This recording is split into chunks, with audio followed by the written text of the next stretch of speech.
Bagan Knights and the Lost Crimson Eye. Over 800 years ago, during the golden era of the Bagan Empire, a night descended that felt heavier and darker than any before.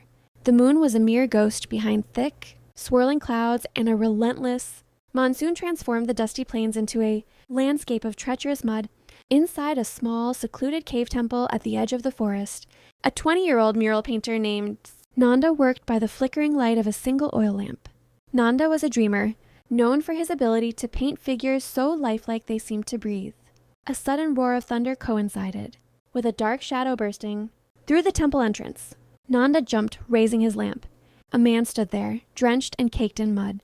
His eyes were wide with a primal terror, looking like a man pursued by demons. "Young man, help me." "Keep this hidden at all costs," the old man wheezed, his voice trembling as he pulled a tattered bundle from beneath his robes. As Nanda unwrapped the cloth, a brilliant red glow filled the cave. It wasn't a mere gemstone. It was a crimson ruby the size of a human eye. Looking into it, Nanda felt a chill. The ruby seemed to pulse with living veins, as if it were blinking back at him. What is this, grandfather? What is this, grandfather?" "This is the Eye of the Asura, bound beneath the earth since the reign of King Anarata. A power-hungry minister seeks to use its dark magic to seize the throne. I stole it from the palace, but they are coming. If they find me, you are in danger too. Hide it." Without another word, the old man vanished back into the storm, swallowed by the black night. Minutes later, the rhythmic thud of galloping hooves stopped outside the cave.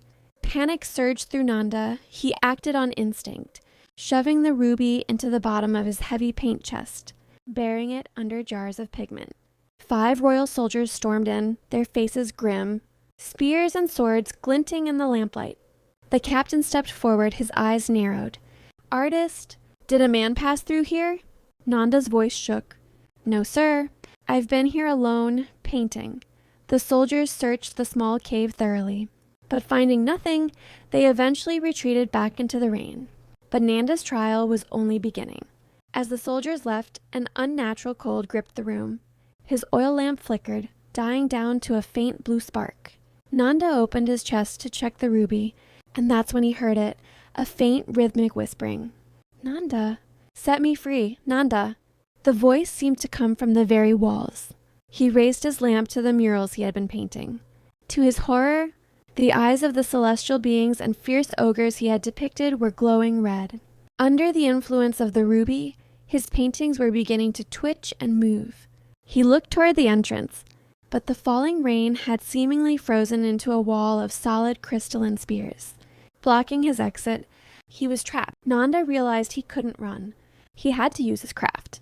He gripped the ruby tightly. It felt hot, almost like a beating heart, and knelt before the unfinished mural of the King of Devas. "Show me the way," he whispered.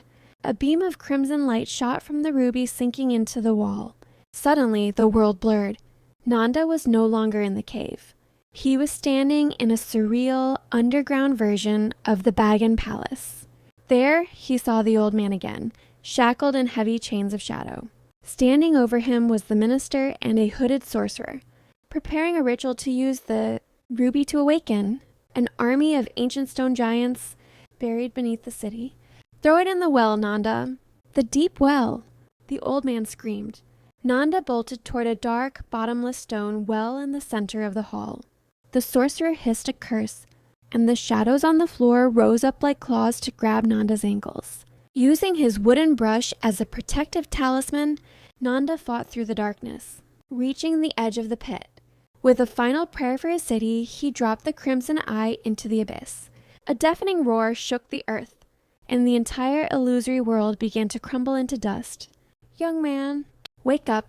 A gentle hand shook Nanda's shoulder. He opened his eyes to find the cave flooded with the golden light of a peaceful morning. A group of villagers stood over him, having come to offer prayers at the temple.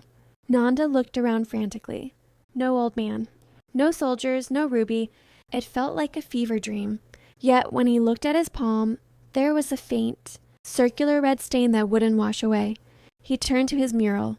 Curiously, in the scene he had been painting the night before, a small, new figure had appeared at the foot of the throne, a tiny, painted image of the old man smiling peacefully.